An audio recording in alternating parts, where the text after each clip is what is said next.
John Kear, you've had time to cool down and analyse that performance against Toulouse on Saturday. What were you most impressed with?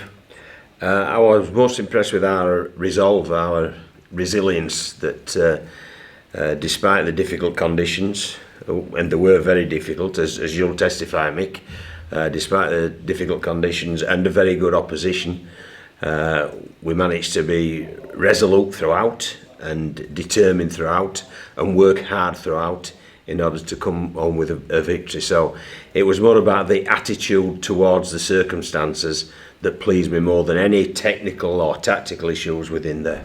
And the last two performances, John, probably close to 80-minute performances as you're going to get with everybody holding their hands up. Yeah, I don't think it was an 80-minute performance against Toulouse. I thought we started off outstandingly well. The first 20 minutes I was delighted with. I thought the second 20 minutes were shocking. There's no doubt about that, and that allowed them to score 3 unanswered tries and really dominate the game, and that put some seeds of doubt in my mind. I don't know whether it did in the players, but it did in mine, and obviously we had to attempt to address that at half time. But the pleasing thing was in the second half they did address that. The only try Toulouse got was a breakaway try, so we handled their attacking prowess, and we certainly exploited their defensive frailties as well with some good tries ourselves. So I was really pleased with 60 minutes of that 80-minute game, but we need to nail 80 minutes against a top team, and I'm not saying Widnes aren't a top team, but Toulouse obviously are, and we've had a 3 out of 4 basically, 3 quarters out of 4. We need 4 quarters consistently. You mentioned mental toughness and honesty, and the side have been maturing as the season has progressed. Obviously that first quarter you're going 8-0 up at half time, you've conceded then 18-0 points, but they pick themselves up, and in that second half they win it 18-6. Yeah, they were marvellous in the second half. They really were. I was absolutely delighted with them because it was very draining conditions. Unless you were there, you didn't know. And it wasn't just the heat. I mean, it might have been 33, 35, but it felt 40 plus. But it was the humidity as well. And that's the nearest conditions that I've experienced to Papua New Guinea. That's how hot and how humid it was. So again, it's great credit to them. And what we've tried to do this week, we've tried to just recover them in the first half of the week. And it's only from Wednesday onwards really that we've looked at the specifics of Swinton, because we accept that Swinton are a very good team, a very dangerous team. They've got great ball movement and creativity, and we need to be on point for that. So we really will be making sure that we address their threats very thoroughly in the next few days. Bradford, John, a 3-game winning run, does that help? Does that momentum, that winning momentum, help ahead of Sunday's game against Swinton? Yeah, it does. But if you look at Swinton, I think it's Swinton won 4 out of 6 or something, haven't they? Yeah, they've been in good form. They've been in good form, so they'll probably be looking as well and saying we've got some momentum and some good form. And it's 2 informed teams, 2 good teams, and a team that we've got to respect, and a team that we've really got to bring our A game in order to have success. In terms of Swinton, John, they like to throw the ball around a lot. There's a lot of danger in the side. There is, yeah. They've got young Fairclough at half-back. I'm really impressed with him. I thought he combined with Jake Shoddocks, who was on dual rates from Wigan, really well in the last game. I like the full-back as well, how he comes round the back. He's got a good pass on him, and they've got some tough forwards and a couple of good hookers. Obviously one's Scott Moore, who everybody knows about how creative and competitive Scott is. So they've got threats across the board, and they are a good team. But the thing that we're slowly realising, our players are realising, is that they're a good team as well, and they should draw confidence from their exploits throughout the year. And especially if you look at the fact now, Joe's been back 3 games, Jai's been back 3 games, they've made a difference. Rhys Evans is going to play in the reserves on Sunday, so it's looking like he'll be available for selection should he be able to get in against York. James Green ain't so far down the line. Once we've had the break for the Challenge Cup final, probably James Green and Foggin Johnson. So all of a sudden we're starting to look healthier. And a healthy Bradford Bulls will be a very good Bradford Bulls. Is there any other team news for the Swinton game, John? Yeah, Steve Cross likely? Steve won't be able to play, no. We're sending Steve for a scan on Monday because we thought it would respond quicker than it has. It hasn't, so he'll be going for a scan on Monday. But you know, the lads who've come into that middle unit, they've done really well, and you know, it's been as if we haven't missed Steve. And when you can say that, you know, against a player who's so good and so Bradford through and through and wears his heart on the sleeve, I think it's credit to the lads who've come in. And Elliot Minchella, he's stepped up the last 2 games from vice-captain to captain. Elliot Minchella's playing as I expected Elliot Minchella to play when we signed him on that 3-year deal.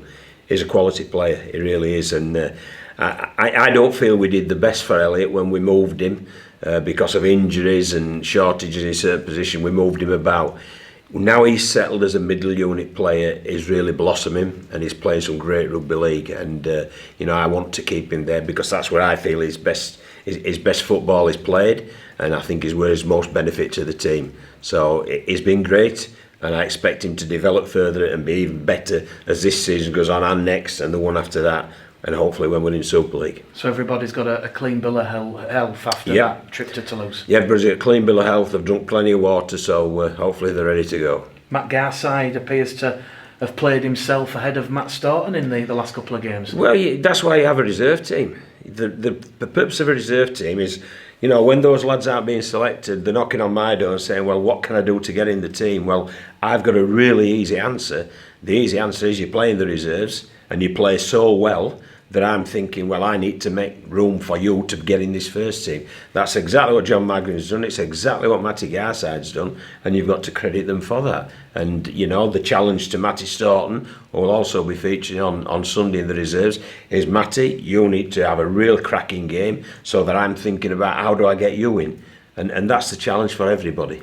In terms of the C word, not consistency this week, John, complacency. How do you guard against it after that magnificent performance? There won't be any they're too good a team to be complacent about. They are. They're only 2 points behind Halifax, and we know the battles we've had with Halifax.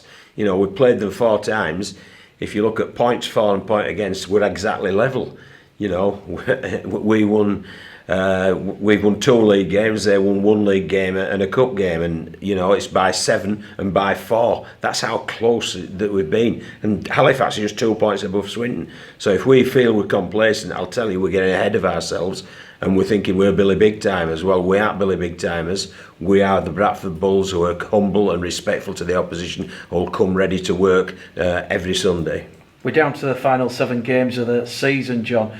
Does the points difference factor in any of your thinking? Obviously, winning games is your first priority, but obviously with Bradford's points for and against not matching any of those in the top 5, is that a factor? It's a factor at all. If to win the games, I mean, win the games is the first thing. By how many you worry about after that, and you know, there'll certainly be plenty of twists and turns because there's a lot of teams got to play each other.